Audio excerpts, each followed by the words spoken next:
अच्छी और सच्ची खबरों के लिए देखिए न्यूज़ 44। गुलाम बने इस देश को आज़ाद तुमने कराया है, सुरक्षित जीवन देकर तुमने कर्ज अपना चुकाया है। आज़ादी का दिवस नज़दीक है और आज़ादी की स्वाधीनता आंदोलन में काकोरी कांड की भी महत्वपूर्ण भूमिका रही है और कई क्रांतिकारियों की इसमें जान चली गई। लेकिन इसके बारे में बहुत ज़्यादा जिक्र सुनने को नहीं मिलता है। इसकी वजह यह है कि इतिहासकारों ने काकोरी कांड को बहुत ज़्यादा अहमियत नहीं दी। लेकिन यह कहना गलत नहीं होगा कि काकोरी कांड ही वह घटना थी जिसके बाद देश में क्रांतिकारियों के लिए लोगों का नजरिया बदलने लगा था और वो पहले से ज़्यादा लोकप्रिय होने लगे थे।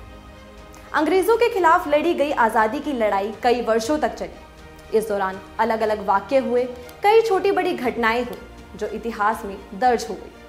राष्ट्रपति महात्मा गांधी ने जब असहयोग आंदोलन वापस ले लिया था तब एक नई पीढ़ी को काफ़ी झटका लगा था, क्योंकि बड़ी उम्मीदों के साथ देश में एक बड़ी संख्या में लोग इस आंदोलन के साथ जुड़ गए थे और इसी के साथ एक नई घटना की नींव पड़ गई थी। आज़ादी के इतिहास में असहयोग आंदोलन के बाद काकोरी कांड को एक बहुत महत्वपूर्ण घटना के तौर पर देखा जा सकता है, क्योंकि इसके बाद आम जनता अंग्रेजी राज से मुक्ति के लिए क्रांतिकारियों की तरफ और भी ज़्यादा उम्मीद से देखने लगी थी। 9 अगस्त 1925 को क्रांतिकारियों ने काकोरी में एक ट्रेन में डकैती डाली थी और इसी घटना को काकोरी कांड के नाम से जाना जाता है। क्रांतिकारियों का मकसद ट्रेन से सरकारी खजाना लूटकर उन पैसों से हथियार खरीदना था ताकि अंग्रेजों के खिलाफ युद्ध को मजबूती मिल सके। इस ट्रेन डकैती में कुल 4,601 रुपए लूटे गए थे। इस घटना के बाद देश के कई हिस्सों में बड़े स्तर पर गिरफ्तारियां हुई। हालांकि काकोरी ट्रेन डकैती में 10 आदमी ही शामिल थे, लेकिन 40 से ज्यादा लोगों को गिरफ्तार किया गया। तो अंग्रेजों के इस कठोर एक्शन से काफी ज्यादा हलचल मच गई।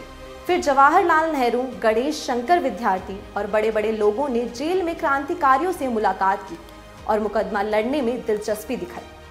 काकोरी कांड का ऐतिहासिक मुकदमा लगभग 10 महीने तक लखनऊ की अदालत में चला और इस पर सरकार का 10 लाख रुपए खर्च हुआ, जिसके बाद 6 अप्रैल 1927 को इस मुकदमे का फैसला हुआ, जिसमें जज हैमिल्टन ने क्रांतिकारियों को सजा सुनाई और इसी के बाद इस मुकदमे में राम प्रसाद बिस्मिल्ला, राजेंद्र नाथ लाहिड़ी, रोशन सिंह और अशफाक उल्लाह खां को फांसी की सजा सुनाई गई और कई क्रांतिकारियों को 14 साल की सजा हुई, तो कईयों को 5 से 10 साल की सजा हुई।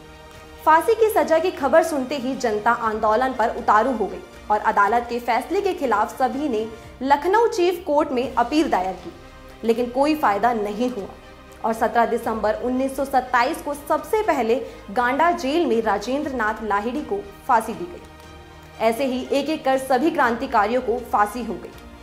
काकोरी कांड में अंग्रेजों ने चंद्रशेखर आजाद को भी बहुत ढूंढा। वे हुलिया बदल बदल कर बहुत समय तक अंग्रेजों को धोखा देने में सफल होते रहे, लेकिन आखिर में 27 फरवरी 1931 को इलाहाबाद के अल्फ्रेड पार्क में अंग्रेजों का सामना करते हुए वे अपनी ही गोली से शहीद हो गए। तो ये थी 9 अगस्त 1925 के काकोरी कांड की पूरी घटना। तो अभी के लिए केवल इतना ही। और अधिक खबरों के लिए लॉग इन कीजिए news44.in पर। अच्छी और सच्ची खबरों के लिए देखिए न्यूज़ 44।